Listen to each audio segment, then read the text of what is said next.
Hello, everyone, and welcome back to the KONTAINEROZ podcast. The podcast is sponsored by PortPro, the leading operating system for drayage carriers. Schedule a demo today at portpro.io. Episode 40. Amanda Estabrook, an owner-operator out of the LA and Long Beach ports. Hello. Hey. Thanks for coming. Thank you for having me. I'm excited to be here. Got a little bit of traffic, huh, on the way? Yeah. More than a little bit. A little more than I'm used to. Yeah. Yeah. Share a little bit about yourself with the audience. Well, let's see. I've been a truck driver for like 6 or 7 years. I started off in the ports. I started off with Gardner Trucking. They hired me over the phone. JP and Jordan Lanting hired me. And I think that experience made me the truck driver that I am today. They welcomed me like family. And that's something that I've been thankful for. Anyway, so after moving on from the ports with Gardner Trucking, I started with petroleum fuel, with And tanks? tankers, yeah, with SC fuels. And then I went over to, I tried fueling the locomotives for a little while. That was really fun. Like the trains? Yeah, you know, like down by YTI. There's Yeah. like that little spot where Yeah. I did that for a little while. And then I moved on to what they call commercial fuels. Yeah. And that's delivering at the stations. But the locomotive, how many gallons does it take to fill those up? A locomotive, I think it's like 5,000, 4,500 What? for the whole tank. Wow. Yeah, for one locomotive. It's pretty cool. It's labor intensive, but it was really fun. How does that work? When you pull up, and then what do you got to check? Is the conductor there? No, they don't have to be there. Oh, that's connected, isn't it? You could, well, that sucks for the Spotify people. You use your imagination, guys. So when you pull up, there's like a sight glass, Yeah. and then you can see the sight glass. This is the whole tank. Mm-hmm. And then there's a little fuel intake, and you clip the nozzle onto it. So it's pretty cool. It has it only on one side? Oh, okay. It has it in 2 sides. Well, this shit's more realistic than I thought. Yeah. Cool. So, like, right in the center, in the center of it, they probably can't even see this. But Yeah, they probably can't. But right in the center, it's not like a car. You go to the back, open up a fucking, no. How long does it take to load 4,500 gallons? Well, typically they're mostly not empty unless they're coming out of storage. Oh. Yeah. So that's the capacity, but that's not what you actually put when you pull up. No. I mean, you might be putting like 2,000, 1,500, maybe more than that. Very rarely can I remember that you were actually putting like almost like a whole truckload. But you can control how fast it pumps. Mm-hmm. But you just have to be careful, because if it does overflow, it'll come out the other side. And you put like a little baby pool out on the other side, just in case. But you really have to be paying attention. Why would it come out on the other side? Because underneath that all, it's just one big tank. It's not two? Well, the other side has the same exact setup. So when you clip on the nozzle, the other side, if it spills, it will spill right out the other nozzle. Also, they're both open when you're doing this? No, one's closed, but the force, I guess, will push it open. Okay, I've never had that problem. No. But yeah, that's what I heard. Anything out of the ordinary you saw out there in the rail yards? Is it normally during the night or day? I worked night and days. Hmm. I don't remember anything weird because usually like inside of like the rail yard, like industry for the UP, you're down at where they service them. So it's like a little, the trains are parked just far enough just so the truck only can fit down there. But I don't remember seeing anything weird. Every now and then we'd go out in the field and you'd pull up next to the trains that were like Miraloma's one where they have it kind of off on the side of the street. But no, I never really saw anything. It's amazing, like homeless people wouldn't try to get inside of them. But because I won't say that. I mean, the doors are open. So but they can remote start them and shut them down too. So that's pretty cool. Oh, you mean like homeless could probably go into the locomotives? Yeah, like into where the operators sit, and just it's pretty comfortable in there. It is? Yeah. From the outside, it looks like it's not. It's probably all metal in there. Just sit on a metal box. They have really nice seats in there. Some of them have nice seats. Did you ever get to talk to one of them?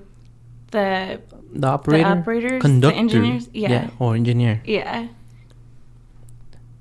What about them? Any stories? Is it true they can't stop on a dime? Like, well, that's a stupid question, but is it true that happens where, like if they ever have to run someone over, like, it sucks to not be able to stop in time, you know? Yeah, they're toast. Yeah. By the time they stop, it's too late. Just stay out of their way. Yeah. Yeah. So you did ports first, and then tankers, and then ports again. Well, I went and spent some time over at Argo. That was my dream job. That was my dream trucker job. Is it true you guys get free food? Yes.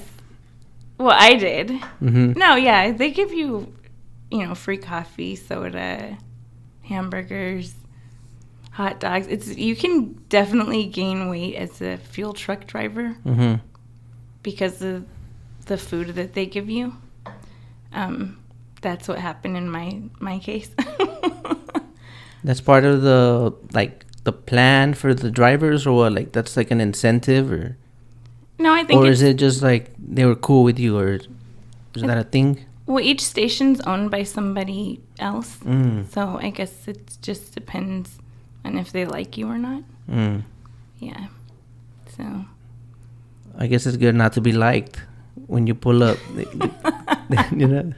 Most of the time, they're really happy to see you. It's like the general public that maybe really doesn't understand that the fuel storage is underground and the trucks need to be there. So, when people are in a rush, most of them, and they're only really thinking about themselves. Yeah. Are there really separate tanks down there, or is that all bullshit? Yeah, there's separate tanks. Not every station has like a regular, a premium, and a mid-grade. So when there's the regular and premium, there's usually a pump that will draw off the two to mix it as it's pumping for mid-grade. Oh, okay. Yeah.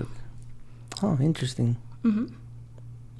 I wonder if, some people rip people off with some false, They're not allowed to. Fake-ass premium, They're not allowed to. 87 in the premium. They're not allowed. They're not allowed to. Who's gonna prove them wrong? I think that they're state regulated, so they do check every now and then to make sure everything's working. Yeah, they have tank tests on a regular basis. Is that what it is when you see the whole station closed and it looks like there was a crime, and you can't go in or out? Like that, it might be that they're doing a really quick tank test, or they had a mix and they shut everything down, or they ran out of fuel. Okay, and that's separate from the fuel company, the ones that come and test stuff, right? Yes. Mm-hmm. So these fuel places, the owners, they literally buy this fuel in bulk and resell it? So I did truck stops for a little bit. I'm not sure how that works, but with Arco, I think they get it at like maybe like a lower price, and then they'll sell it for whatever that set price is per the area, or I'm not sure if it's state. I never really asked too much questions about that.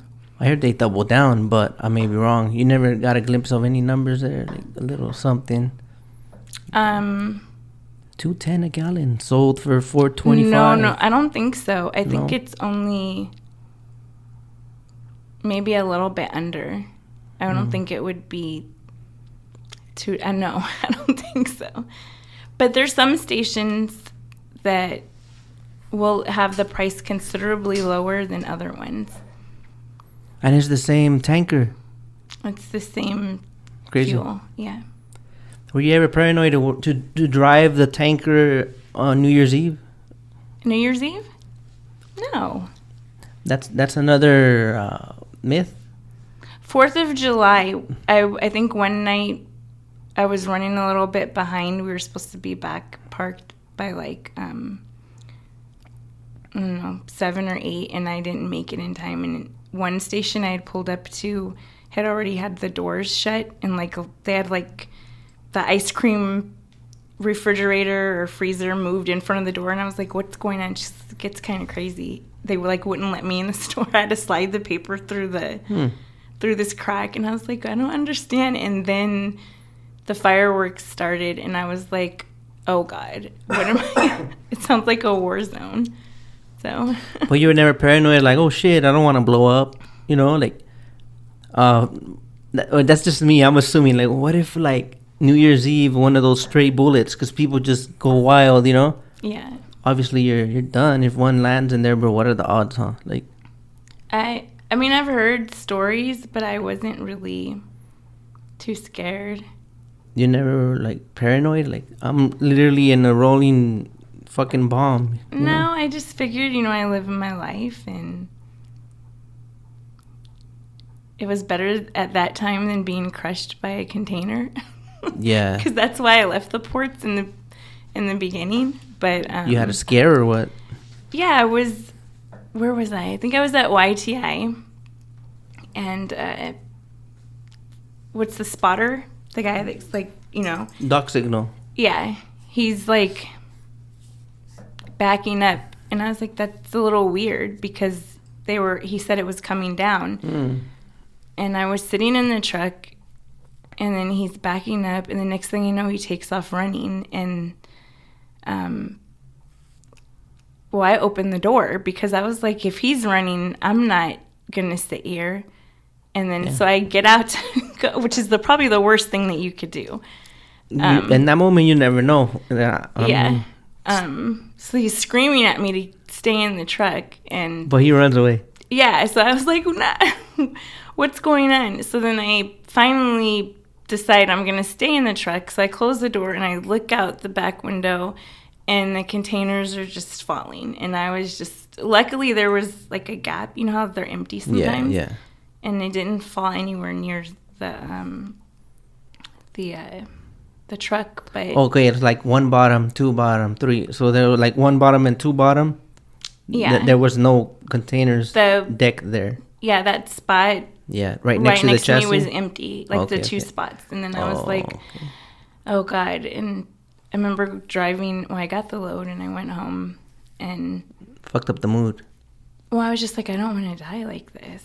I've only been doing this for like a year. And I think like the week before, a container did fall in his truck and he died. And I was like, I want to try something else. So I picked a fuel.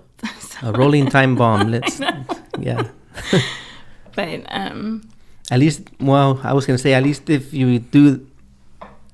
something happens there, it was you, but then that's not the case with idiots out there. No. Mm-mm. The four-wheelers? Yeah. Yeah. Yeah. Fortunately, I didn't have any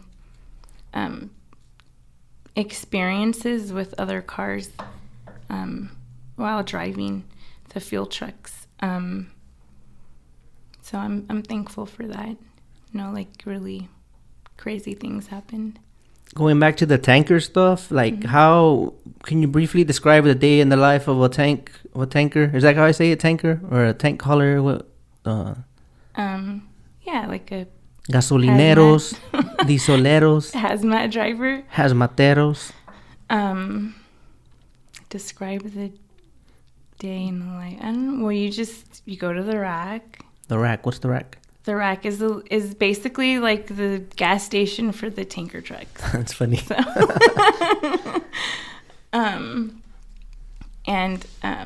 I'm sure a lot of people have seen them. There's that one right off the 710, the big Arco one. You can see right off the freeway. If you spend time down at the port, you can see that one like right off the Alameda, the Kinder Morgan across from Shippers. And what street is that? Sepulveda? I think that's Sepulveda. Wilmington? The Kinder Morgan across from the Shippers? The one you see from... Oh, yeah, that's the Shippers in the corner. Yeah. There's the Arco one, and then there's the Kinder Gaddix right across the street. Yeah. And then down on Alameda, there's one tucked in the back, right by the Sunshine Scales. Yeah, there's one back there. There's little ones all over the place. Oh, shit. So that you go to the racks and you line up, or everyone's a company driver, so there's no fighting, there's no arguing over who got there first? Or not really. Most of those guys are by the load, or owner-operators? Or there's owner-operators. Yeah? Yeah, there's a couple owner-operators I know that do tankers. That sounds like hard to get into as an owner-operator. Well, I think that it may not... you can lease your trailer, or the company that you're signed up with will give you the trailer to use, or you can purchase your own. But they're kind of expensive. That never got your attention to go in like an owner-op on that? I wanted to go back and do it, but then I came back to the ports and I was like, this is home. And, I don't know if it's because that's what I started with, or, and I don't know. I just have it just feels like home to me. So I don't mind. I can go back to hazmat anytime, but this is really meaningful to me. Meaningful? Why? It's such an important part of the supply chain, and I think a lot of us are ignored, underappreciated. We spend a lot of time and, sitting there getting those Walmart loads and Target loads and, whatever you can think of comes from down there. And, rarely do we ever get a thank you. A lot of times it's what took so long, or, you get to the customer and their yard's empty because, there's long wait times for the last few weeks or things like that. And it's like, do you know what I went through the last 6 hours just to get this one load? So you heard the AC? Yeah. I wonder if you guys could hear it. It's been hot lately, man, and today's the first day recording with the AC coming on and off, so we're gonna find out. Better than getting cooked up in here. Shit. But so in these ports, people might assume that not me, people, that the ladies get special treatment. Does that apply to you? I don't feel like it's special treatment. Like a scenario of special treatment? Oh, no, but it's not special treatment.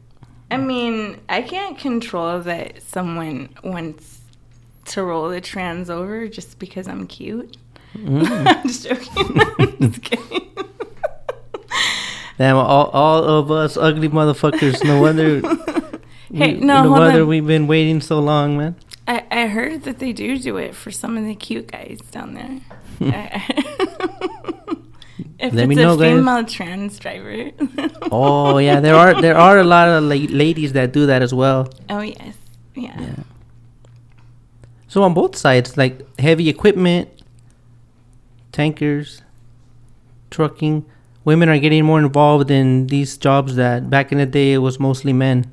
Oh yeah, yeah. I remember when I first started, there was, I think I really only saw the female yard goats. I don't think I really saw, and clerks. Oh, okay. Yeah, I don't think I really saw too many women actually doing the transes and stuff. So then when I came back, even like, what do they call the top handlers? Mm-hmm. There's a lot more women doing that too. So the ports have really integrated women into a lot of positions, and I think that that's great. What about, do you get hit on in there? Chassis pit? Any disrespectful encounters? Perverts? I mean, there's always going to be, guys are going to be guys. So it's nothing that I take offense to. They're just being guys. They've been locked in their trucks for I don't know how many hours. They don't know what they're doing. Once they think about what they said, they'll probably be like, that wasn't the nicest thing to say, but they're just being guys. Like nice thing, like how, like disrespectful, or like? I mean, I've had, I guess the most question I get is, you're driving a truck? And it's like, yes, I am. And then, well, why? You should be at home. And it's like, well, why should I be at home? I heard that line before in one of the episodes. My little Mexican familia, he came with his wife. They both drive at the same company, and she said the same line, that someone told her you should be home cooking. Oh yeah, there's a lot of the workers down there that feel that way. And when I first started, there was a lot of the guys that I worked with that felt that way too, that wouldn't help me, being that I was like fresh out of school. Mm-hmm. They'd all stand around and watch me back into the docks and, laugh. Why did they hire her and things like that? And then there was the ones that were okay with it that did help me. So, but I mean, it is what it is. Everyone's entitled to their own opinion. You just can't get upset about it. Have you been involved in any arguments with men that disrespect you? Not really. Not anything that I can recall. I'm like thinking. No, I usually am kind of mellow. Don't really like to start fights. Yeah, he sent me a video last night about some guy cussing out some girl because she was recording him. Oh, wow. Record me, bitch! Record me, bitch! Are you serious? That was intense, yeah. At the port? Yeah. Oh, wow. Yeah, he was pissed off. For what? For being at the port, I guess. Oh, he was just mad for... Yeah, earlier, the earlier part of the video, there was a Asian guy walking up with a hammer, and then this guy was all over the place, and I think he got upset because homegirl was recording him, so he's like, Oh, he's just embarrassed. Yeah, that it gets the worst out of people sometimes, out there, the conditions or whatever the fuck, Was this during day shift? Night shift. Oh, really? Mm-hmm. That's surprising. Mm-hmm. They're a little... I noticed that daytime is a little more... They're more... They have attitudes, I guess. I don't know how to describe it. More intense. Okay. And night times are a little more chill. Not last night. Nope. Not last night. What's your favorite part about the ports? Ooh. I really enjoy driving over the bridge. The new one? The new one. I don't know why. Like, I make it a point to try to go up and down as fast as I can, which is probably not a good idea, but... Taking selfies and shit. That's my favorite. Daytime, like early mornings, I love the view of the ocean. Like, I feel like it just gives me life. Seeing all the cranes and the boats and everything. I don't know. It's just something about it that makes me smile. So nice. What about least favorite? Waiting, no bathrooms, no clean bathrooms for women. That's probably my least favorite. There's not enough bathrooms, especially like when we're waiting, like at 8 p.m. Like when you first drive in, like put a porta potty out there or something for us. Once you're already in there. Yeah. I mean, if you're gonna make us wait outside for 6 hours, at least treat us like human beings. Have you ever had an accident? She No. did. Yeah. No, like, well, I'm not gonna give my secret away, but no, you should always have something just in case. That's all I'm gonna say. Kind of like the Adult bucket. diapers. Or Lewis's bucket, or Yeah. a cup, or just something. What's it's extra challenging in a day cab, right? You got nowhere to hide. You can't go in the sleeper into your thing. So, I mean, once you've seen some butt cheeks, you've probably seen them all. I'm just joking. They shouldn't be looking at my truck in the first place. I'm just kidding. Get some limo tent. Just watch out with that guy on the 91. No one escapes him. The Palomo. Did I already ask you if you had any crazy stories? Oh, no, I didn't. Any crazy stories from the port experience? From the port? Yeah.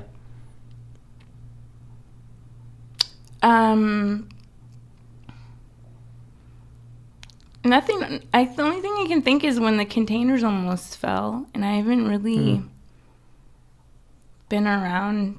I mean, I've heard the things like people getting hurt. I haven't actually seen anything like that. Can't really recall anything At the moment. I'm usually never around when all the good stuff happens. Only when the cans are falling. Yeah.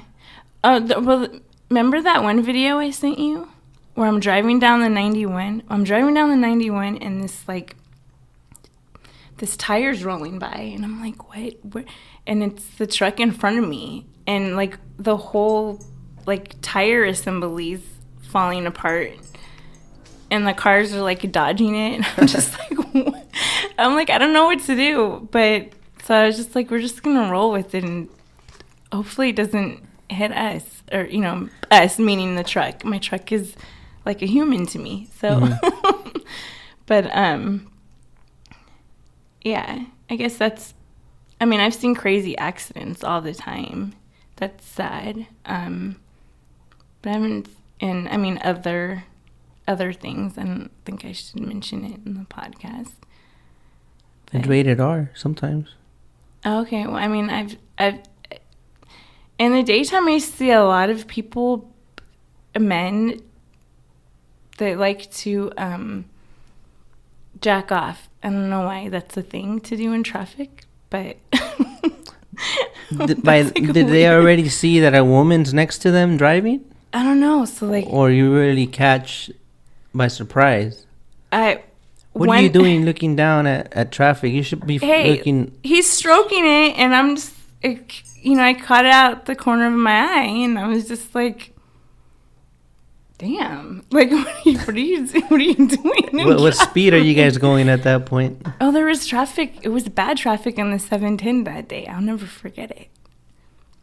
And this guy's just going at it, and I was all up in it, and then I realized the truck in front of me had slowed down, so I had to slam my brakes on, and the chassis and the container made this crazy noise, and the next thing I know, he looks up, but I'm still like looking at him, and I'm just like, oops, and then he starts waving, and I'm just like, oh fuck, okay, great.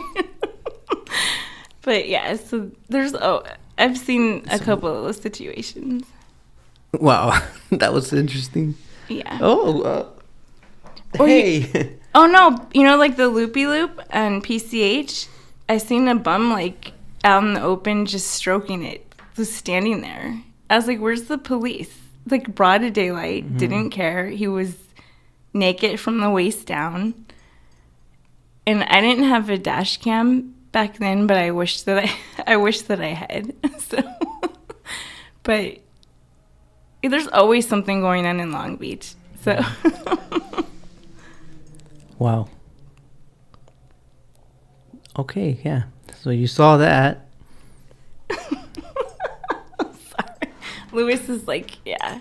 Are you going to be able to use that? You're going to edit it out. No, I'm just joking. That's your story. So, yeah. If you were not in trucking, what would you do? What would I be doing? Yeah. I love hair. I love hair and makeup. It's like... Maybe like cosmetology? Yeah.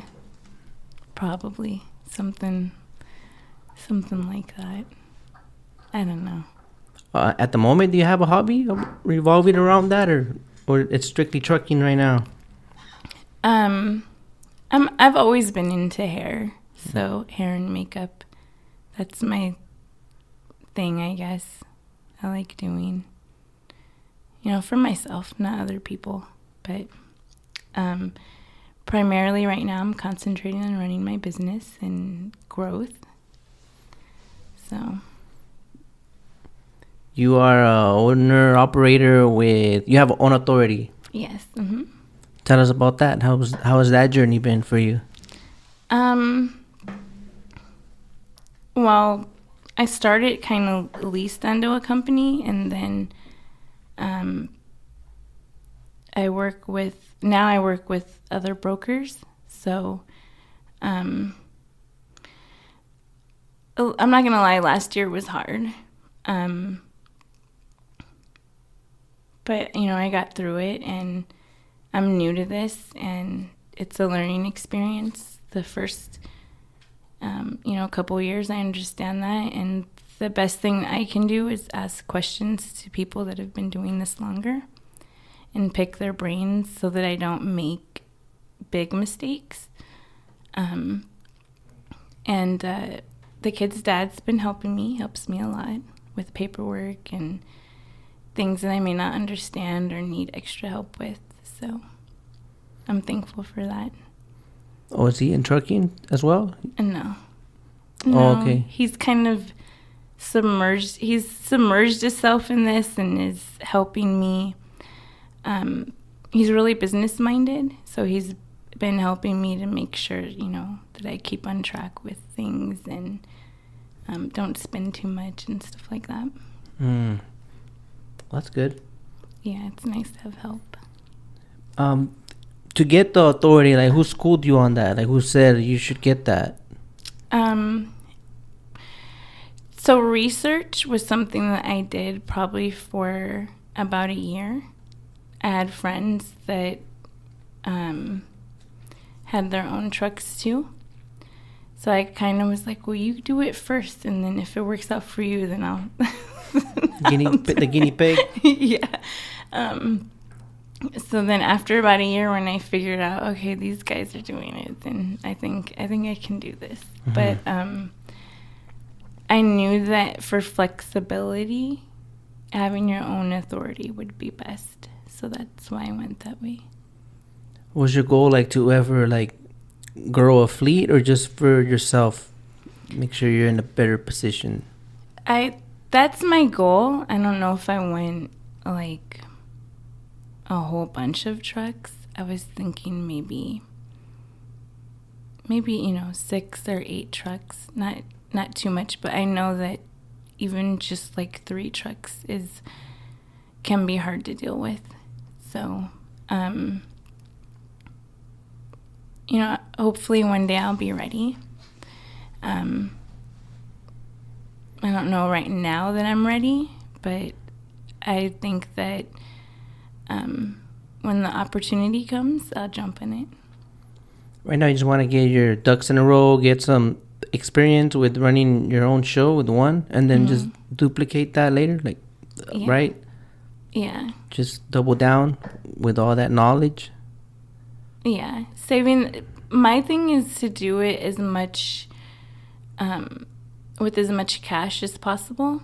I don't want to take out, too much loans and things and stuff like that. So if I can save or wait till my truck's paid off, which will be soon, then I can jump into the next one. But for me, it's finding someone to drive it with the same work ethic that I have, and safety ethics, because I don't want them to hurt anyone.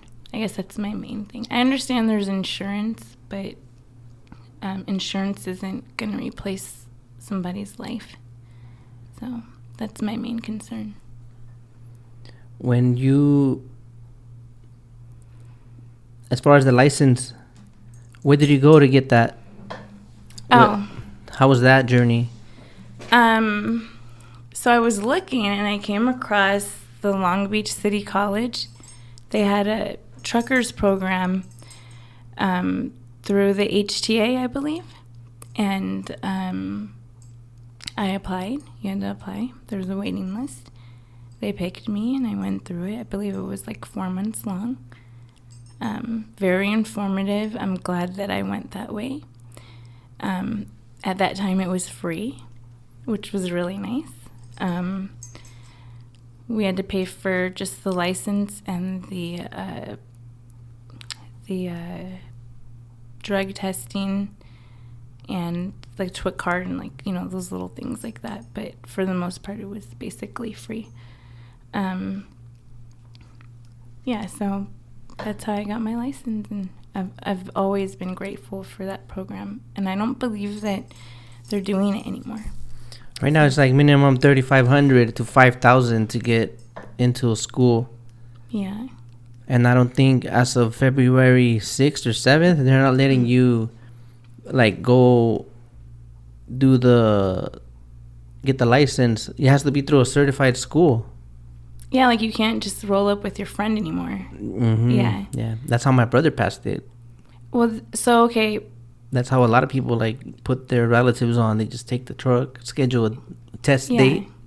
And they only been practicing for a week.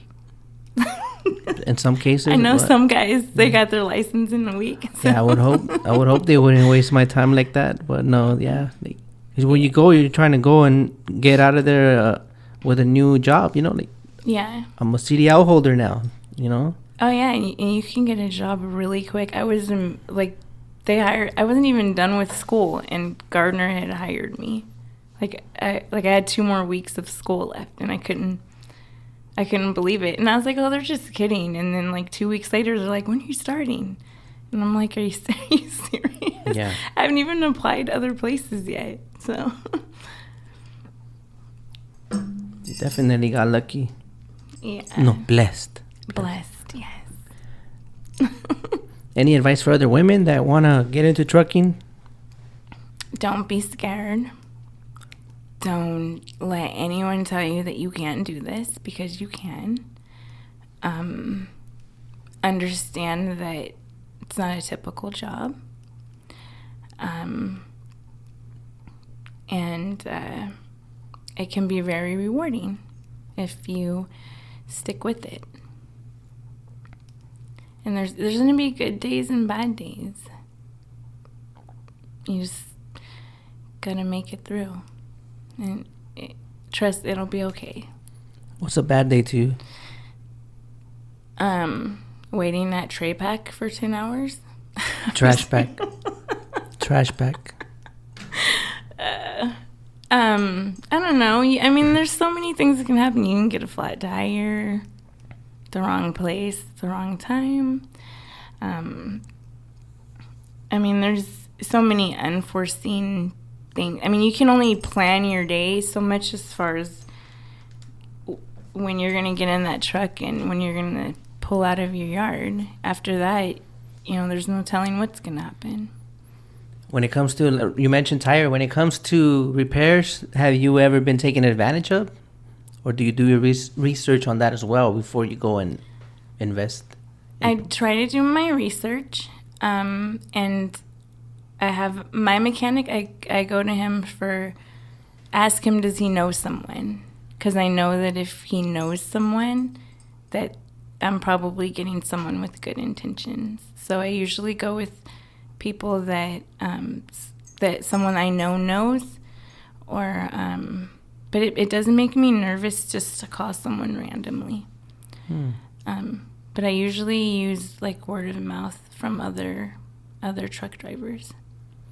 Do you feel you ever got taken advantage of and you found out, or you've been lucky not to? I don't think so. Usually, I don't feel that I have. Not yet. I definitely will. I have a phone. I can Google anything, like how much the cost of something is. The only thing I'm really worried about is, I don't want to jinx myself, but I know at some point in time that you may have to get a tow, and that's the thing where I'm like, I have no idea how much that costs. So, but that's preventative maintenance. That should be something preventative maintenance can protect you from? Yeah, right? I hope so. Do you do your pre-trips? Louis, of course. Yeah? Of course. I think you don't. You better start doing those. Yes, I do. I have to drive through the scales every day, Louis. How is that? You don't live near the port, so what happens how did you work that out? You chose to park far away, park close to the port, live far away. How does that work? So I rather park closer to home. It's more convenient for me. And it just so happens that I'm close to one of the customers that I service. So it's not that bad. I'm happy with it. I don't know if I could drive into Long Beach every day. I did that for a little while. You did? Working at Arco. Like, I drove into Long Beach. And I didn't really like it. So my motto is, if you live far, get paid to drive in. If you can get paid to drive in, that's probably best. So it doesn't feel like you're bobtailing anywhere. You're working even on your way home. When you bought your truck, how did you go about knowing you were getting a good deal? How did you know what to check for? Did you just risk it, or you had someone go out and check it for you? Oh, no. So I had a lot of friends that were already owner-operators, and I asked them the specs in their trucks and kind of went off of what the majority was. Being that I had prior port experience, I chose a shorter wheelbase. And 450 horsepower. I thought 500 is a little too much for a daily. Yeah. Just for going back and forth to the ports. Plus, I think you can tweak the 450 to go a little higher with the mechanic. If you find that it's not working. And I chose a day cab because I like to be home every day. That kind of motivates you that you better get home no matter what? Well, I know that if I go and take a nap at lunchtime, I'm probably not going to wake up because I'm a hard sleeper. So but knowing, I don't know, I couldn't, it's just too much for me. I think it's too much truck. You've never had to sleep in it? My truck? Yeah. I've taken naps, at the port. There's some people that sleep in them. That's crazy. Yeah, I know a guy that does that, and I don't I don't know why. It's a mission. Yeah. Do you If you could change one thing at the ports, what would that be? I think that they really need to do something about the break and the daytime and the nighttime. I don't understand the hour break. It's just, it wastes so much time. And I know that they need their break, but I don't understand why there's such a big entity to where they can't figure out schedules that overlap. It just doesn't make sense to me, and why it can't be worked out that way. For maximum efficiency, just Exactly. keep it rolling. Oh yeah. So it's not that you have a problem with the union taking a lunch break. You have a problem with the way it's managed, like, right? Yeah. I mean, I understand they need a break. We all need a break. But it's just for everything to shut down all at once for a whole hour. It makes no sense to me. Sometimes you see it. It's hard to catch up from that. Like, after that lunch break, it's a whole new environment. Now it's all fucked up for the rest of the day. You know what I mean? Oh, yeah. And then they leave early. Sometimes 30 minutes early for their lunch break. And it's like, but that extra 30 minutes, I could have got my next load. Now you made me late for my next load. I'm not going to be able to do my next load. So thank you. Now you're taking money out of my pocket because you had to leave 30 minutes early for a break. How do you think we can communicate that? I don't know. I mean, they won't believe you? You don't think they'll believe me? You think they will or not? Like me? But do Alone? No. Like, what would you do? Like, just, that's what you say you saw. If you wanted to tell someone, how would you do that? Otherwise, it's just, we're just sharing a story. Like, there's no way that we were thinking of how to fix it. Okay, so one terminal that's infamous for doing this is WBCT, especially when I'm there. But I used to call the manager and ask him, hey, what's the holdup? And they'll talk to you. So they're working on it. But a lot of the times I find out from the clerks and stuff is the trans guys, that's their show. They say they're running it and they can do whatever they want. They can't make them. And it's like, well, why do they have so much power? I understand they're moving the loads, but why do they have that kind of control? Is it a union thing? Why are they allowed to think that this is my show today when there's all these other people waiting on them? Probably because that's a rare job that requires a higher skill set. Because it's hard. It's harder to replace them. I know. So they know they got that leverage. I know, but to know that you have a line that's 3 rows up. Steady work. That's steady work. And they're waiting on you. Why would you want to play that game? Is it because you're in a bad mood? Is it, what's the reason? And if he doesn't want to be at work that day, then maybe he should take a day off and put someone who's more productive in.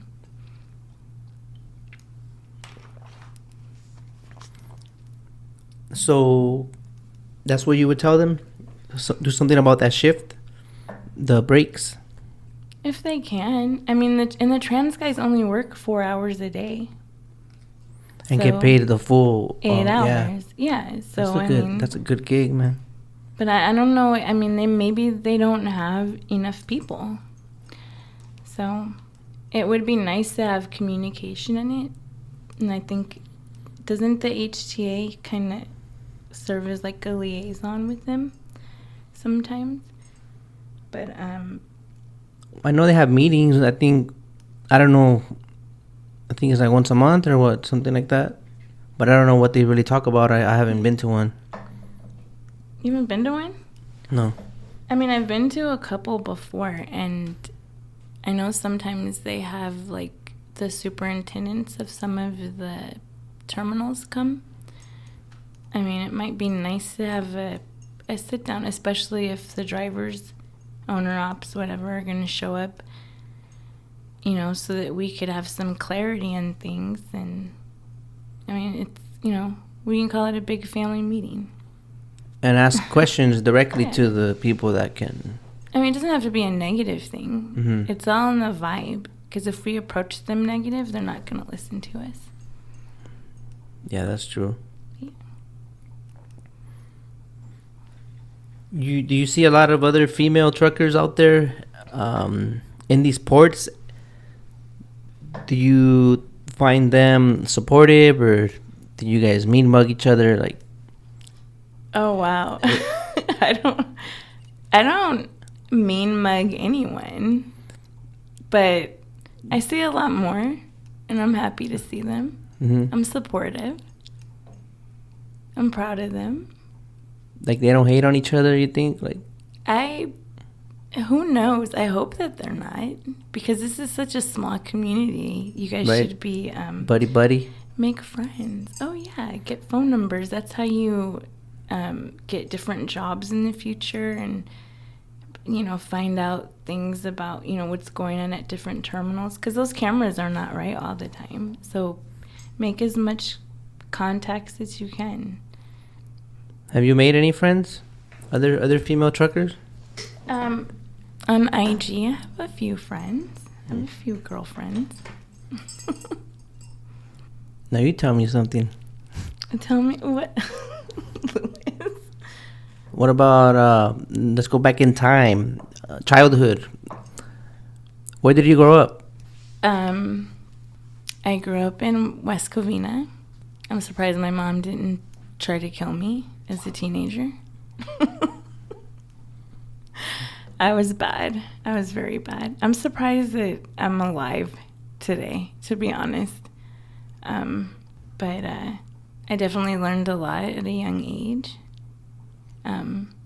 Yeah, so maybe not the best childhood, but definitely not the worst.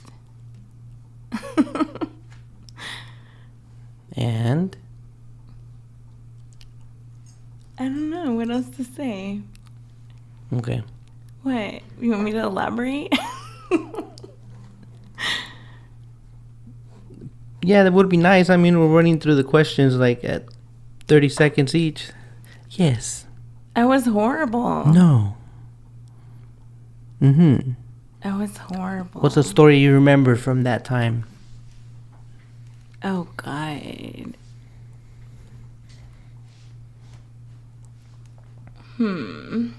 I just remember doing things like going to the Viper Room at 16 and hoping my mom never found out. Stuff like that. I looked older. I remember she made me do modeling, and I hated her for that. Why? Because I didn't want to do it. I felt like it was something she wanted me to do. And I don't know, I was hard-headed.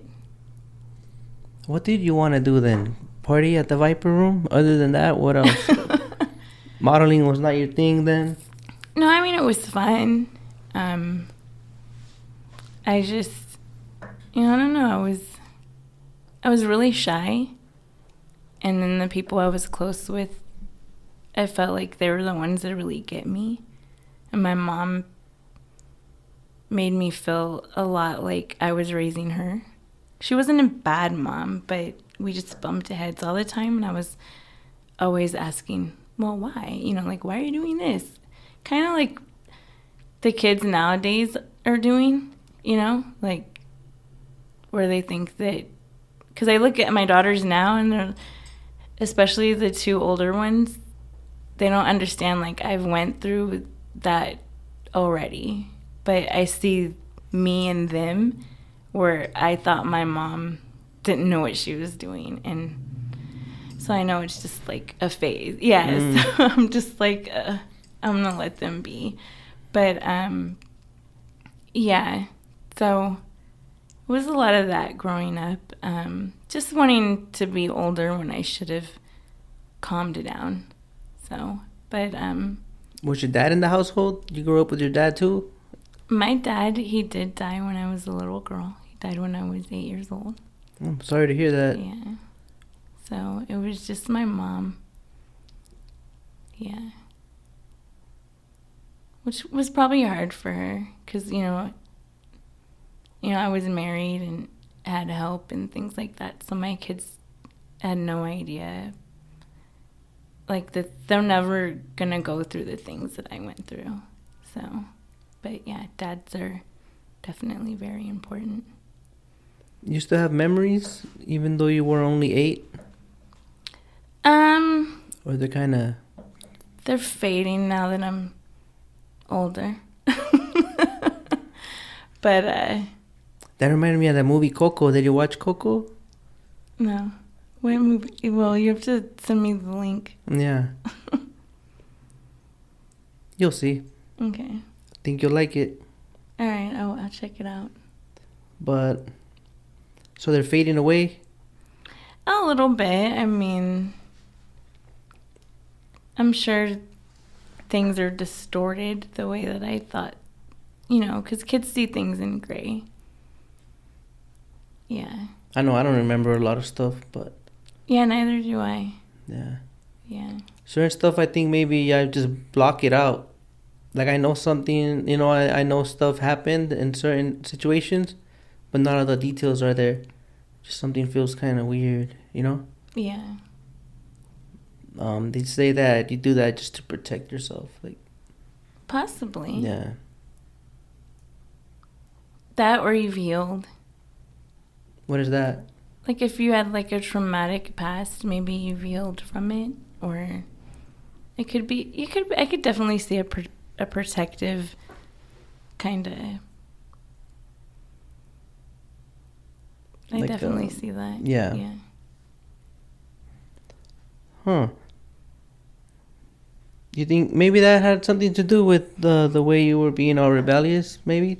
Rebellious teenager? Who knows? It could have been. But, girls... I'm no psychologist, but, Girls are very, like feelings and hormonal. I guess that's what I'm looking for. So you kind of have to really talk to them. And even if they don't text you back? You gotta get them aside, take them for ice cream, shopping, something, and you gotta talk to them. Gotta really talk to them, because friends at certain ages, their friends' opinions mean everything, and these kids talk about stuff that they have no experience in, Mm-hmm. and it's just like, girl, if you're gonna prove to him that you really want him, you're gonna have to give it up. Like, oh my god, like, no, they don't want advice from like the stupidest in your group, Yeah, no. Taking life advice from your friends that are the same age as you is not a good idea if you're 14 or 15, 16. Yeah. And I noticed like they want to grow up so fast, like. Well, that's social media. Shit, like.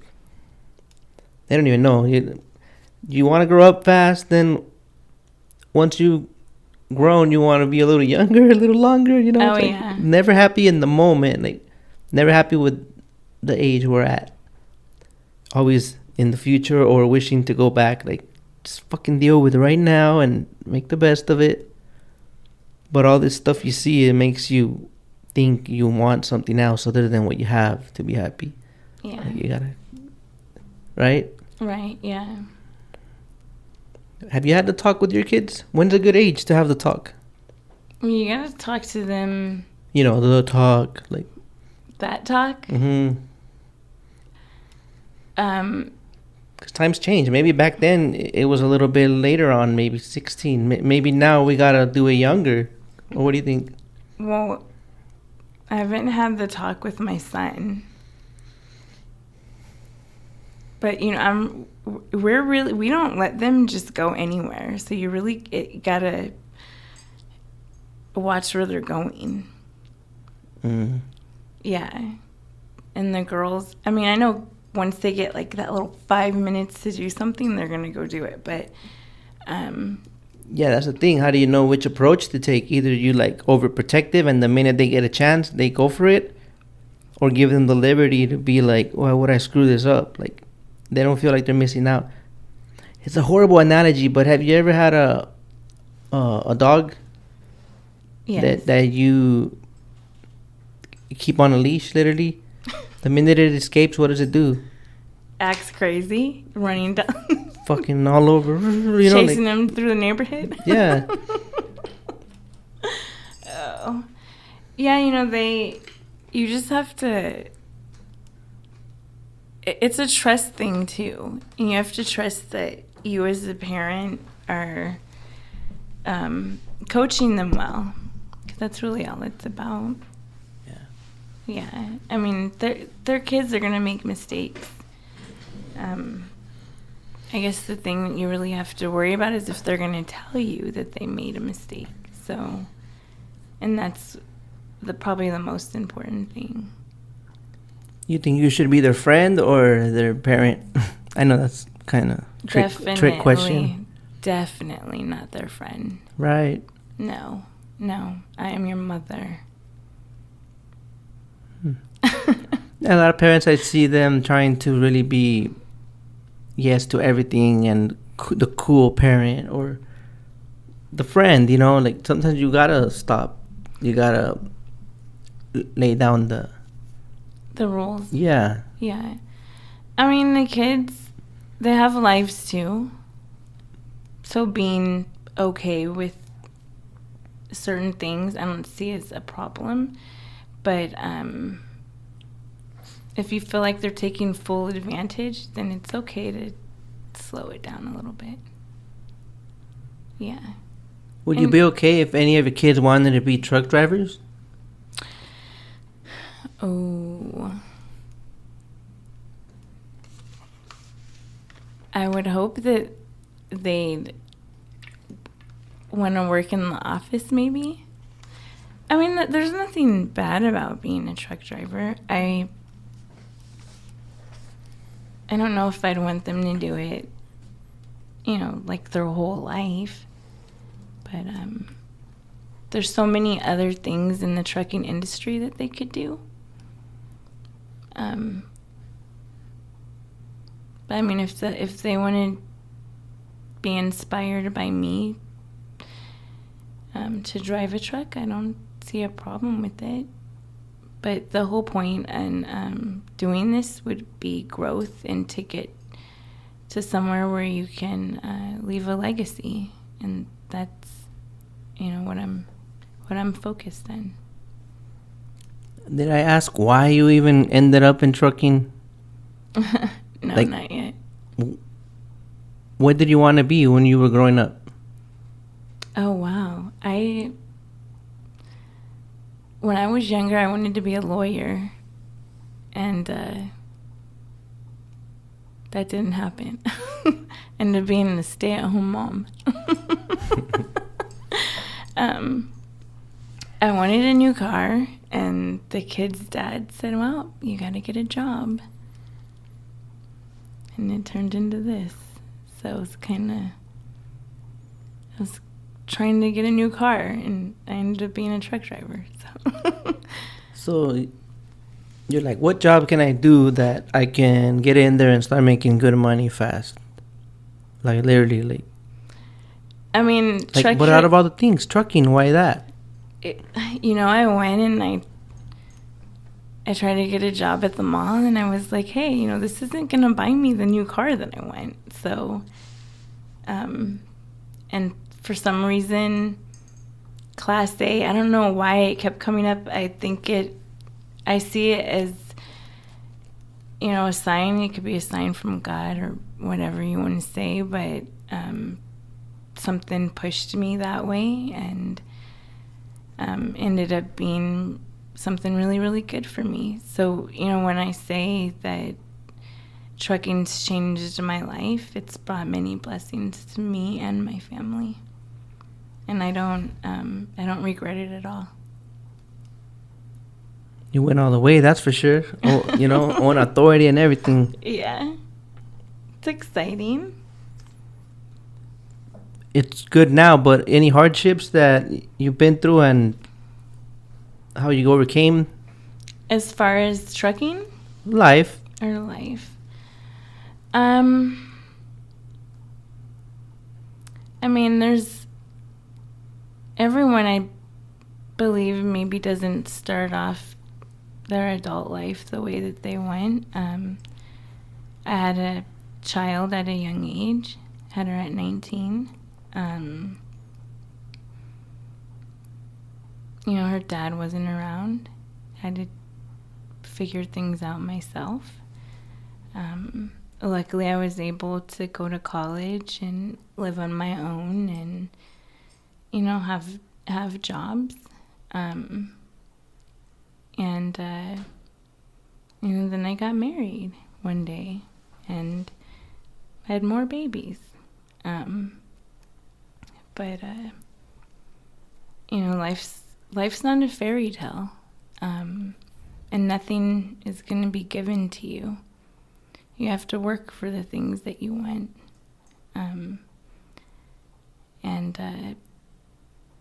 You're not just going to end up rich one day.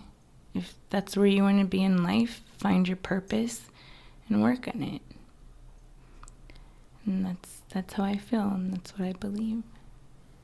So that was a hardship getting pregnant so young, you think? That kind of made things a little more complicated for you, or? I mean, it wasn't a total negative. It kept me out of a lot of trouble. I didn't do things that a lot of my friends were doing at the time. Mm-hmm. So I see it as more of a good thing, I guess, that I had to focus on keeping another human being alive. And another one that may have been a hardship was the VSG. I noticed that on your profile, the VSG journey. What is that all about? That's the vertical gastric sleeve surgery. Mm-hmm. That they, what they do is they go in and they cut out, I think it's like 80% of your stomach, to help aid in weight loss. For a little bit, or you could get it back? You could, No. What, 80%? 80% of your stomach. Yeah. That's a little extreme, no? Like, what made you go, like, see that, like, decide to do that? There were a couple of factors. I struggled with weight a lot. Like, I could gain it and lose it and then gain it back, and I just got tired, primarily of, we'll say, someone else's opinion. I let it get to me. Not only that, I was having certain medical issues. And I decided that it was just time to make a change, that I needed a little extra help. So I did it. What are some things you had to change now that you have the whole new anatomy? Like, carbonated drinks is like the hardest. You're not supposed to eat and drink at the same time. That's hard because your stomach fills up faster.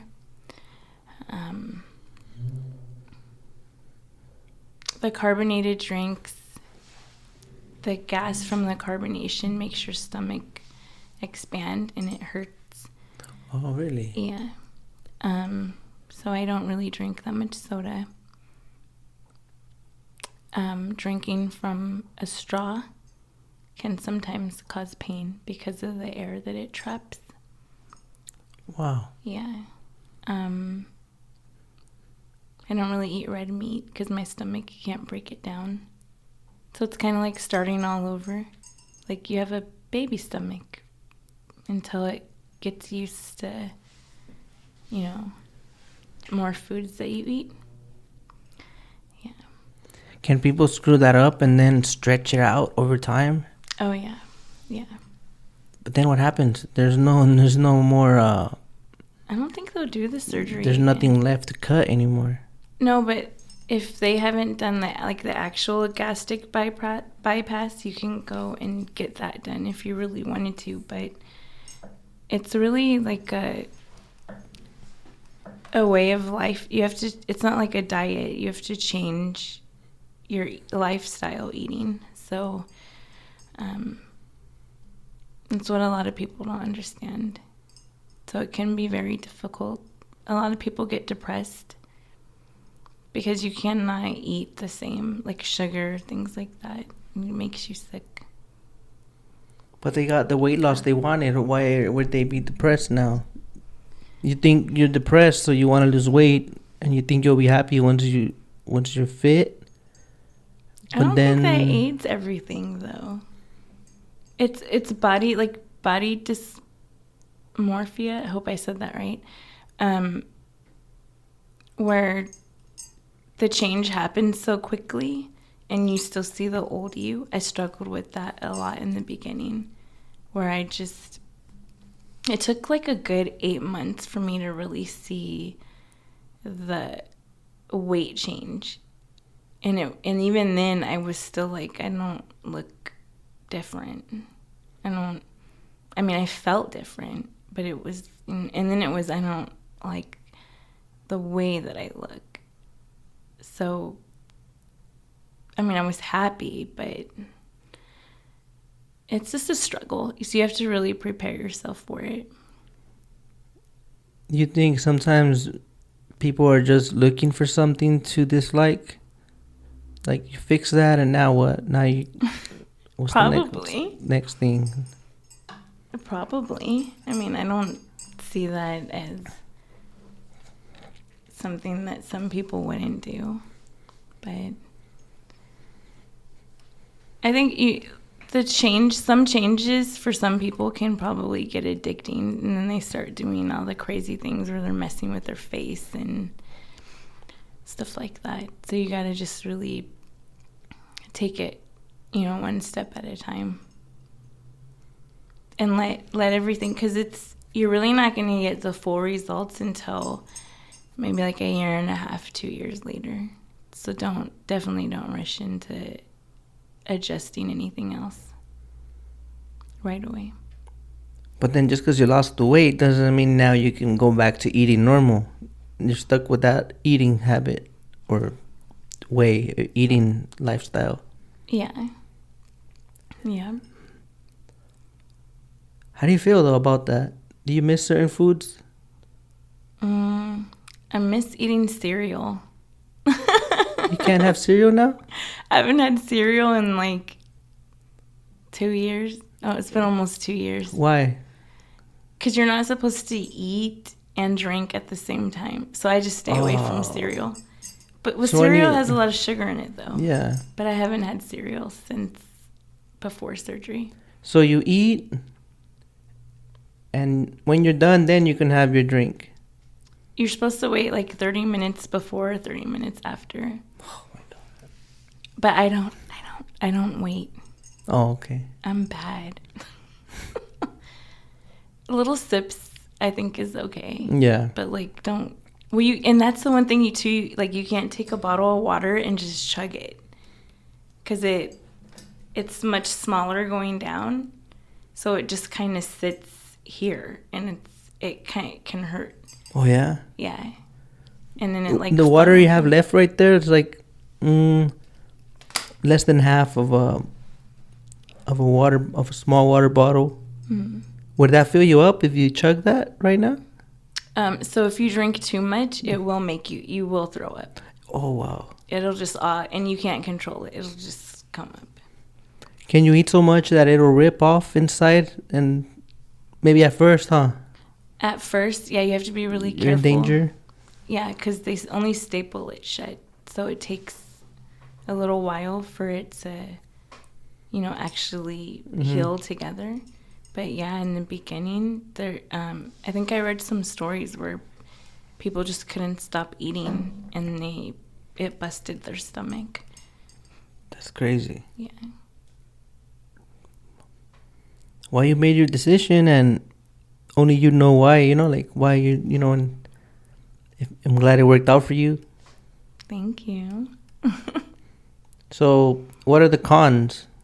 We went over the pros. You lose a lot of weight. So the cons are that the staples could rip at first. Mm-hmm. Well, you can always gain the weight back. And it's due to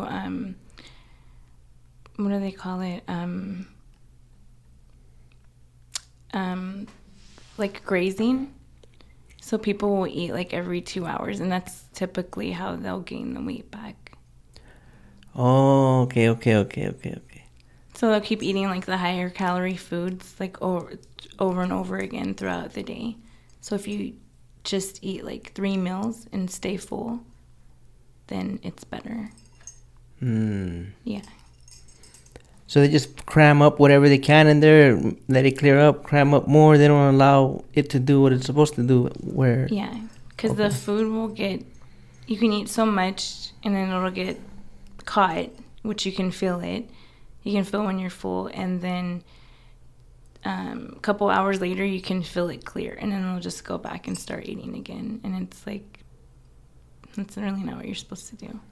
So if you fill yourself with wholesome, healthy foods, you'll stay fuller longer. And you won't be hungry in 2 hours.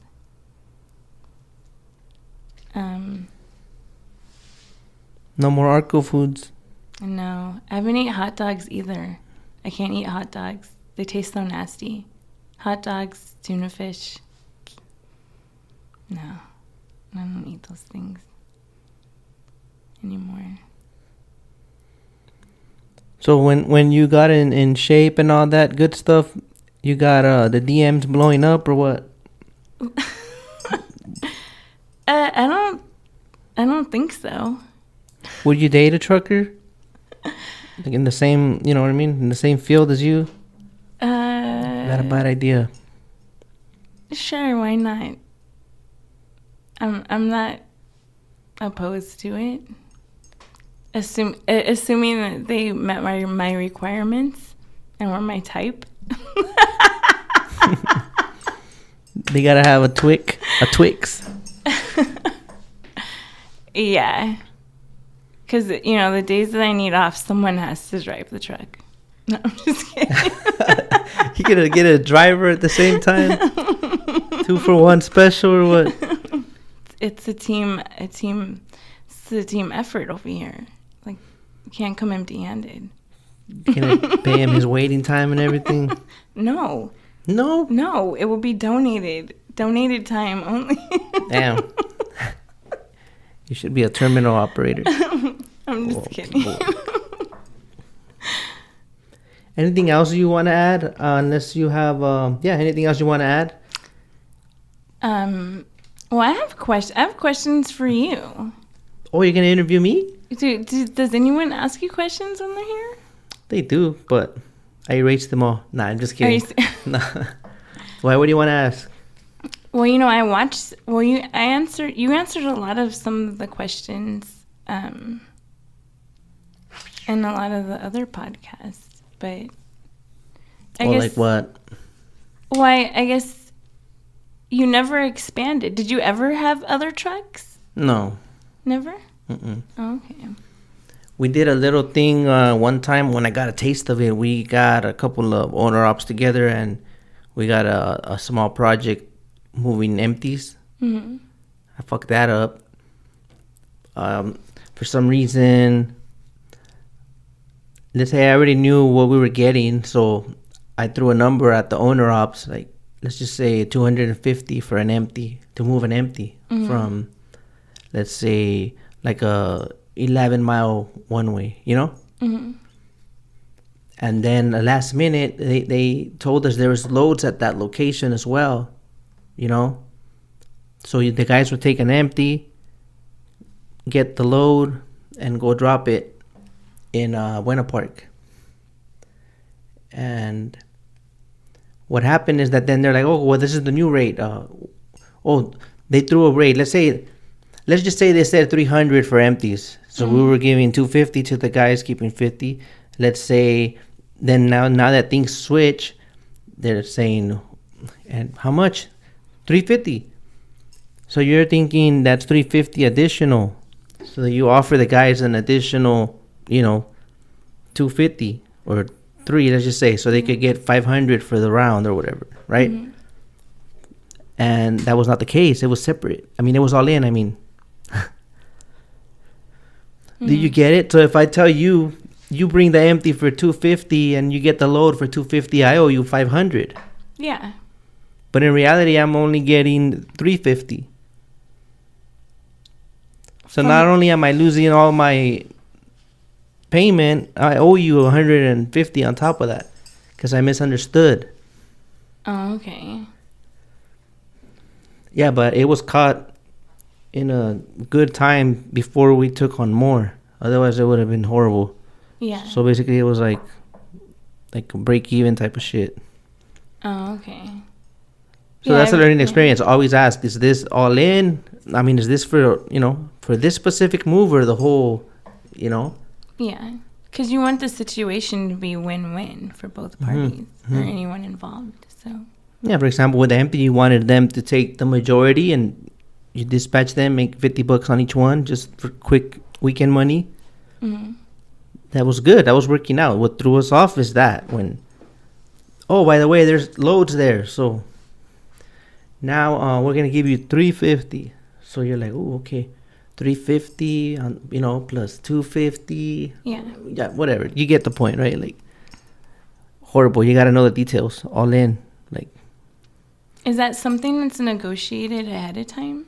Like, is it written in like black and white contract form?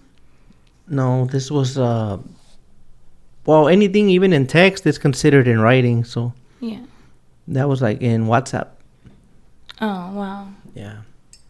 Is it hard to find clients to service, like one-on-one without like a middleman, like a broker? Well, I had an episode with KKG, Kevin. Kevin came on from KKG Intermodal. He said it's really not that hard. Like, get your business cards. Literally, where you see containers, there's potential for you to move some of those. Like, offer to move a couple. Maybe they have a big account. They do like 100 a week and be like, if I could just be of assistance with 2 or 3 cans, anytime, call me. Oh, okay. And then you throw yourself out there and get your foot in the door. Yeah. If you do good, next thing you know, they're asking you to cover more, you know. So just if you could just get 1 can, it's a start to make that relationship work. I never got to that point. I would find comfort sometimes in like, I don't know, procrastinated too much maybe, and then also like we were trying to do partnerships and whatever, but it didn't work out, and I do podcasts now, you know. Yeah. So it's like I feel like what I didn't learn or whatever I failed at, like I want to like share so others don't do that.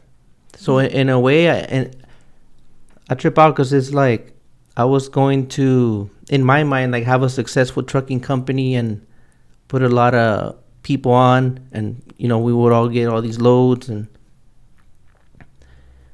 but now I'm kind of doing the same thing but with information. So like I try to like get information out there because I don't know everything, and that's the purpose of the podcast. Like get like a human perspective of the truckers. Like they're more than truckers, like people see it like just another truck on the road, but all of them have a life. They have something they go through.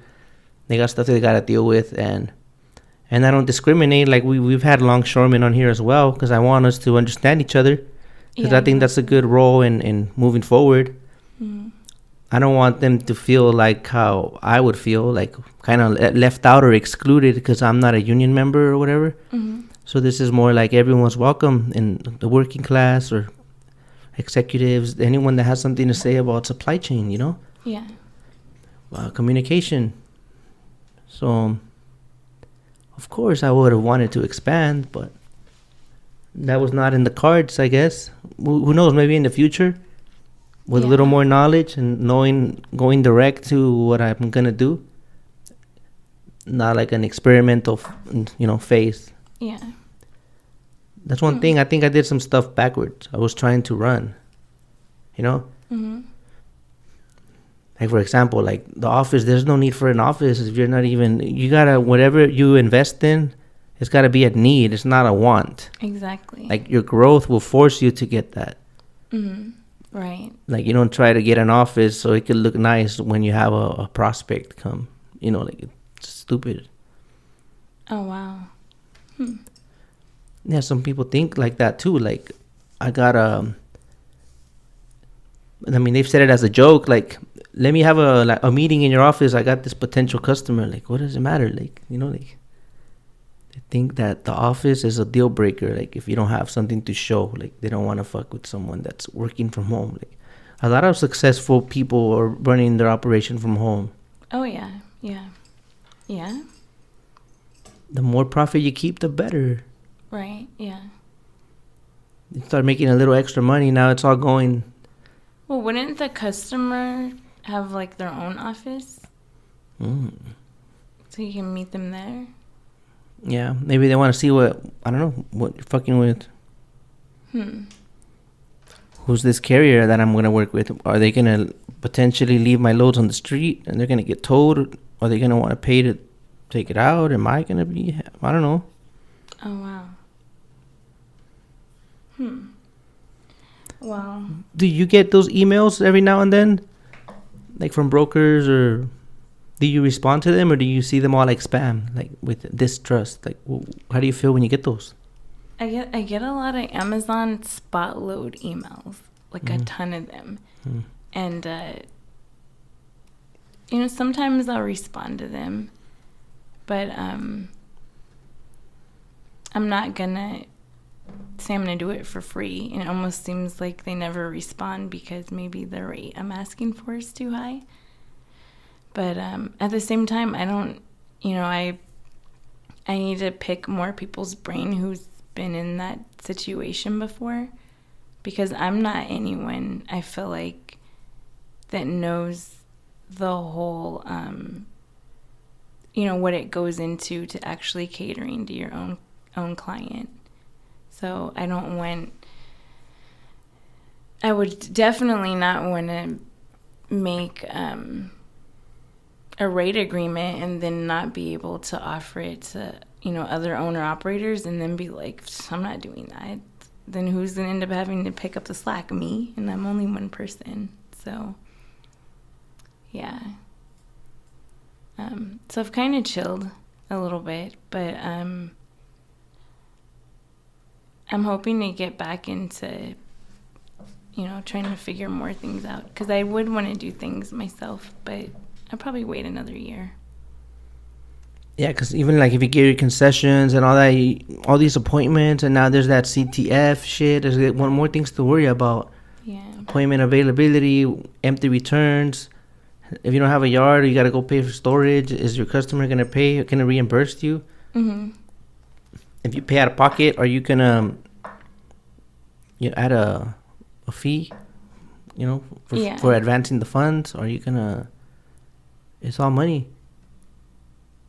So it can make or break you, definitely. I guess that's the biggest fear that I have. Yeah, high stakes gambling, huh? Yeah. Yeah, because I have a friend that has their own customer, and he said he couldn't get this empty to go in because he was an e-modal and he didn't pick like something from the drop-down menu, and it ended up costing him like $30,000. And the terminal was, he's like, oh, I've been making a mistake the last few weeks. And they were just like, so? And he was like, come on, just credit it and, you know, wipe the fee. You know, it was a mistake. But they don't care. They just want their money. Yeah, that's how they make the money. So they don't make it by being efficient and fast. Yeah. It's just a game. Just a game. You gotta know where to move your chess pieces, which can seem very stressful. Yeah, because even when you do things by the book, like use the tools provided, which is the portals to do the appointments, and you have everything in line, and you think it's gonna work out, but it doesn't. So you don't know. It's discouraging, to be honest. It's a lot of uncertainty. Yeah. Especially when they're like, oh, we're taking SM line, and then you get there and they're like, yeah, we're not taking 40-foot containers anymore, only 20-foot. And it's like, last minute. When were you gonna tell people this? Oh, we just put an email out. Well, screw you. Like, I was driving down here. Mm-hmm. And you don't park down here, so that means... No, then I gotta take it all the way back to Riverside, and it's like, ugh, I hate you. You would do that? You wouldn't just leave it here and then Uber home, maybe? Leave it where? With my truck? At the Macchiarda, at the McDonald's. My truck? No one parking there no more. No, they are. They opened it back up. Oh, yeah? Yeah, I passed by the other day, and I was like, oh, I guess... Or are they charging now? Maybe? I don't know. I don't even know. I mean, I haven't had a truck since November, so... Yeah. So, yeah. So, that's something you think that... You think you're going to come back? You think you're going to get another truck? I don't know. Either way, it kind of happened. It sounds bad, but it kind of worked out for me. I don't know what I would be going through right now with the fuel, the way the fuel is right now. If I would have had my shit in order already and found a little account or something, I don't know. Anything could have happened. But then my truck is out of the picture at the end of the year, so the whole clean truck bullshit. Then would I have found another truck to replace it with? Would I have been dependent on an extension? What would I have done? AB5, is it going to kick in or not? It's like, so this gives time for things to settle down, and then just learn more about other aspects of it. There's way more to it than just the trucks. Do you see a KONTAINEROZ, I don't know if I said it right, brokerage coming, possibly, if you don't plan on returning to the seat? I don't know, but I'm going to stay in trucking for sure, but I just don't know exactly. I've always been like, kind of let like life guide me. Mm-hmm. And I know that I want this to be number one in drayage. So shit just lines up sometimes and I trip out. Yeah. But sometimes I'll be going through some little lessons like, I feel like, oh shit. And then it's like, oh, okay, cool. It was worth it, you know? Yeah. I wouldn't worry. I think it's going to be okay for you. I said I wouldn't worry. I think it's going to be okay for you. Yeah. I have faith it will. Just got to keep showing up. Hopefully I get a little better at this. It's just, it gets awkward sometimes, the whole, sometimes I run out of shit to ask, you know? Or I don't know if it's because I've asked the same shit to a lot of people, and I fear that what if someday I get bored and I don't want to do this no more? Like, you know what I mean? Like, I might need a little, like... Because it's not that easy, like... I could ask thousands of people the same shit, and it's still not changing nothing. So that's just what frustrates me. Yeah. Yeah, and I can see that. Kind of like since the beginning of time, like with church, you go every Sunday, the earth ain't getting... The planet ain't getting any better. It's like... Yeah, you can't look at it that way. No, but I kind of overthink shit sometimes, and it's like, or maybe it's naive to think, I don't know, who do I think I am? I'm gonna have a podcast, and now we're all gonna sing Kumbaya and get along, and you know what I mean? Yeah. But everything will line up. It always works out. The least that I can do is just keep showing up every day, grateful. And things just line up. I mean, you have a purpose, and you just got to play off of it. You know that.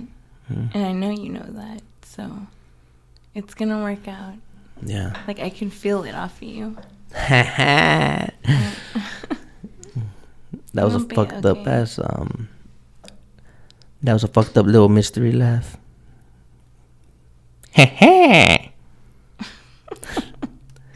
You know it will. It'll work out.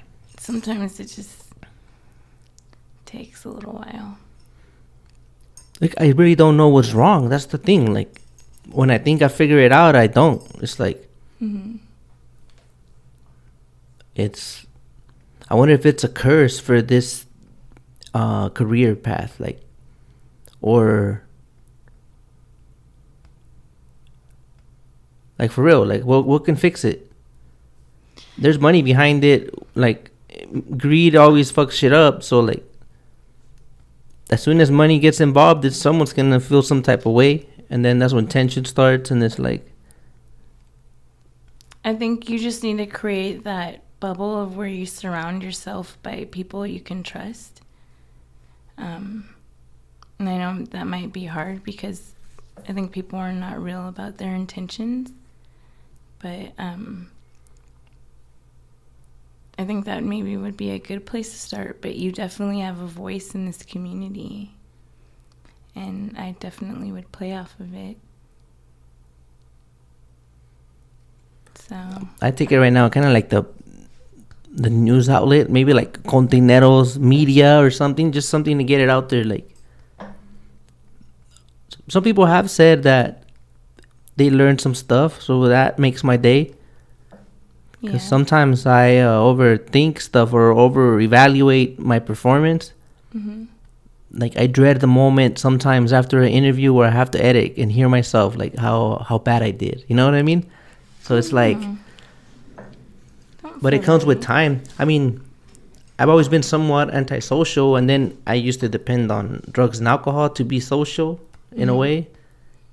So then going from dealing with everything sober, like, there's no cheat code. You have to go through the feelings no matter what. And it's like learning to live that way, you know? I'm already a little over 5 months sober. Yeah, so, congratulations. So yeah, I guess you're just more in tune with the feelings and the thinking, and you have actually time to contemplate and be like, what the fuck am I doing with my life, you know? Versus just living in that moment of like, where do I get my next fix or my next beer? Where is it 5 o'clock? I would get off work. I would want to get off work early just to go to a bar. Really? Yeah. Oh, wow. I'm unpredictable. Like, then I would be like, all of a sudden, I'm like, yeah, you know what? Maybe I could go back to work. But I was already like, a little balance. No, a little pull, you know. Yeah. Lazy, not lazy. Go relax. Go work. Or like, you know, like. Yeah.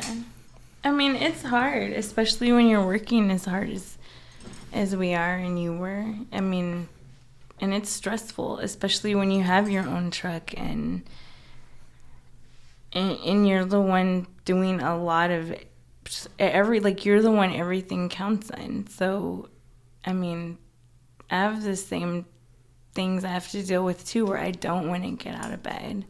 I don't want to go to work sometimes for weeks at a time, but I get up and go. I always feel better when I get there, but sometimes the breaks need it, and time just doesn't allow you to have that break. But it's balance. You got to figure it out. Sometimes there's just not enough time in one day, you know? I hate when the day is ending and I feel like I didn't do enough. Oh, yeah. I think that's general. Like, I feel like after you pass, like, 35, that just time goes faster and faster. Yeah, exactly. It's just like, where did the whole day go? Where did the weekend go?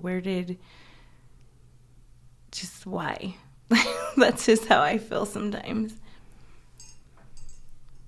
You feel you make the most out of your days? Or the days you don't, you feel guilty about it?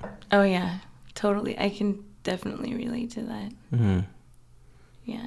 That's why I bought that calendar. What is it? It just checks off the days of your life? Each square represents a week of your life. Really? So right now I'm 35. Mm-hmm. I'm on week 14. Mm-hmm. Today will be week 15. So tonight I'm gonna fill in that box. Oh, okay. And I put it with assuming that my average, well, the average would be 80. Okay. It just reminds me like I'm gonna die someday. No, I'm just saying. Like, Yeah. Okay. it adds that's value to the reality. day, like, Yeah. because a lot of people fuck around and think, I have time. I feel like I was just 21 yesterday, and right now I'm like, holy shit, my timeline is like halfway down. Yeah. And what have I accomplished? Yeah. What am I leaving my kids? Exactly. What I got to my name? If I drop dead, what happens? Nothing. Like, what? I haven't built shit. You see that makes you feel like, go harder. Yeah. You can't go home in peace if that shit, I don't know how to say it. You can't go home in peace knowing you were just here like not doing shit. Exactly. Yeah. It kind of pushes you to go. Yeah, I agree. And also, like, if you don't go, then enjoy the sound of the leaves with the wind blowing. Enjoy that you could feel the temperature instead of complaining, oh, it's so hot. I saw this, I went through the DUI program. There's video, this girl, a guy had one drink or one day that he drove drunk, football player. They had an accident. That girl, her two friends, they died in the car. The car was on fire. She was burning up. She made it, but she was unrecognizable. She couldn't feel what it's like to feel the breeze on your arms, like, on the cool touch of she was desensitized all over. Yeah, because of the fire. And every time she looked in a mirror, reminded of that day. The guy was in prison. Everyone kind of was dead inside from that day on. And she can't. You don't notice what you have till it's gone, and that, as corny as it sounds. Oh, it's the truth, though. It's So the total truth. I don't know how I ended up there, but enjoy life, but it's a balance, I guess, Yeah. You get too caught up chasing the dream, then life goes by, Yeah, definitely gotta make time for yourself, your family. Mm-hmm. Yeah. It's hard, though. It's hard to find the balance sometimes. It's just you want to know that if you are investing all that time and you're sacrificing so much time with the kids, like, you want to see the fruits of your labor. You want to, not to be in vain. So when you feel like it's taking a while, you get a little, it tests you, Mm-hmm. but you just got to keep showing up, Yeah. Yeah. Show up no matter what. Mm-hmm. How are you doing right now with the whole diesel situation? Do you feel like showing up?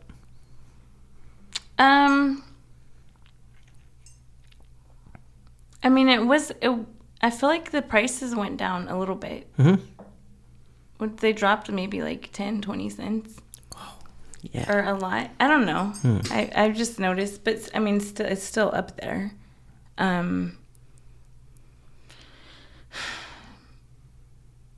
It's a touchy subject. And, depending on who you bring it up to, it can start a really bad argument. But, like I said earlier, it needs to be, for us, the owner-operators, it needs to be a win-win situation, and we cannot absorb the full cost of the diesel, rising. Part of us having, taking the risk to have our own business means that we reap the reward of profit, and we can't have our profit sucked up because we're hauling loads for a particular client that doesn't want to give a rate increase. that was our reward for starting our own business, and we should be able to keep it. So that's kind of how I feel about it. But you know, some others, whether it's the client or the broker, may not feel that way. So I guess right now it's just a point on when do you decide enough's enough and it's time to move on. You're just gonna hang in there, or are you demanding more? Things have been talked about. Well, this has been going on over a month, right? Yeah. So how long is it before you get your response? Or they're gonna? We've gotten a little increase. Again, I work with a smaller little company, and I know that they're feeling it too. And sometimes things may not always, take asking one time. Negotiations take maybe more than one time trying. You got to hear each other out, so it's not something that, you want to make a life-changing move on. So trying to be understanding. Yeah, it's only been a month, but it's probably going to get worse over the next coming months. We'll see, though. Yeah, jump on that. If you see that they're just gonna keep you waiting, then try to put some pressure. Yeah. I guess my concern is burning bridges because, everyone remembers you, I feel like, in the trucking industry. But I know once one door closes, many other open. And you just can't have fear about things. So you don't want to burn a bridge? Is that why you don't want to ask for more? You feel they would readily? Oh, no, I've asked for more. It's just, am I being heard? And then I think some guys are a little hot-headed because I have friends that are like, if they don't give me what I want, I'm going to leave. And it's like, okay. But a lot of these smaller companies that are using the owner-operators, they can't get the work unless we're there. And they know that. What I find amazing is that some of them totally want to take advantage of you, which I don't understand. Not the people that I'm working for right now, but people in the past. And I don't, or companies in the past. And, I don't get it. But I guess it's the name of the game. And you can't be really loyal to anyone. Except for yourself. Business is business. Yeah. And no matter how much you may like someone or love the dispatchers or the owner of the company and things like that, it is business. And sometimes it can be sad to move on, but you have to move on for your own personal growth. And,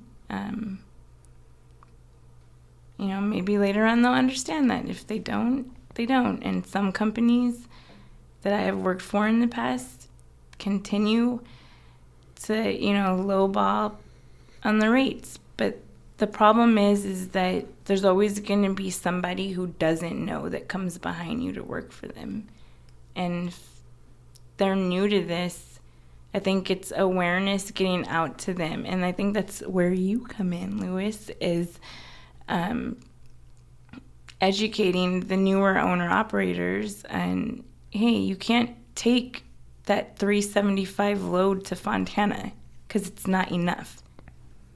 So if people are constantly leaving and you're going to go do it and you think you're going to make up for it working on Saturday and Sunday, it's not going to work. Mathematically, it doesn't add up. So don't do it. Otherwise, he's not going to raise the rate. That's the benefit they have, that we're independent contractors. So one guy leaves, the next one is gonna ride that wave as far as before he snaps and leaves. You always got a new guy that can fill him in, right? Yeah. But if they're educated, then you can stop that. But the thing is, I think, is it's such a big area here, out here, you know, LA, Southern California. It's hard to really get in touch with a lot of people. Or the fact that maybe they just don't care. It's $1 to them. So, you know, I don't know. Everyone has a family to feed and bills to pay. I get it. But some sort of unity would be nice. Yeah, that would be nice. It hasn't been able to happen, though, but... Because it's very interesting. An independent contractor, like, you're literally on your own. Mm-hmm. There's always going to be, like, a conflict of interest. Yeah. As much as you want to be buddy-buddy. Yeah. I mean... So at the end of the day, they're still in competition, even though they don't want to admit it and play all like, oh, I'm humble and I don't know, I love everyone. Not like, got the bullshit. Oh, yeah. You would rather have your family eat first, if you could choose. I mean...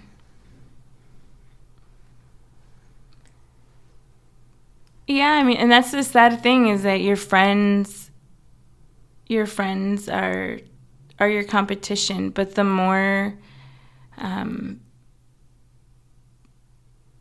know, you can care about your close friends, you know, maybe they'll return that favor to you. And I think that, a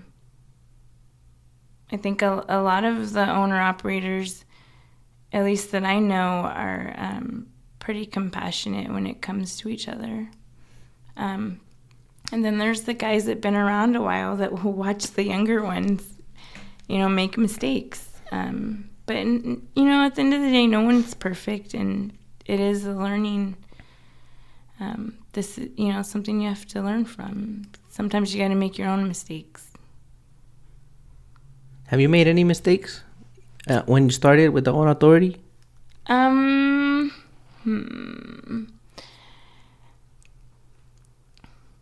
I think constantly staying busy. So, like, for example, if you're working for someone that maybe doesn't have work all the time, so they'll call you and say, oh, you know, there's no work tomorrow, or there's just going to be one today, not looking for more work to do the next day, or, you know, it's just stuff to keep you busy. You got to stay busy. If you're not staying busy, you're not going to make money. That's, you know, and I mean, unless you're okay with the downtime, but I mean, sometimes you need the downtime for the truck. Yeah. Or your own personal health reason, whatever, the kids, whatever. So, but if you can stay busy on your own time, then you can afford to have, you know, your personal time off later. You don't have to cancel vacations and things like that. So it helps to know. Like, it helps to, you know, just keep as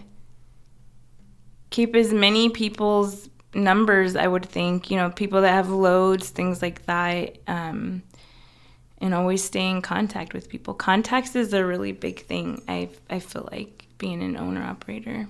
So the more people you can call and say, hey, you got, you know, I have work for tomorrow. Do you have an extra load I can take? I think... a lot of scenarios can be interesting. Maybe you're getting 300 and you bring all your buddies because they want you to help. Tell your friends to come help us. Then people you bring do it for cheaper, and now then all of a sudden that carrier's not calling you anymore. I know. And you see your buddies hauling where you used to haul from. Hey. Well, that's why you got to sit down and say, hey, look, don't ruin it for everyone. This is what we agreed on. Fucking Mission Impossible and shit. Yeah, but there's always that one person that ruins it for everyone. And it's like, next time, don't tell him. Mm-hmm. Just don't tell him. Or her. But yeah.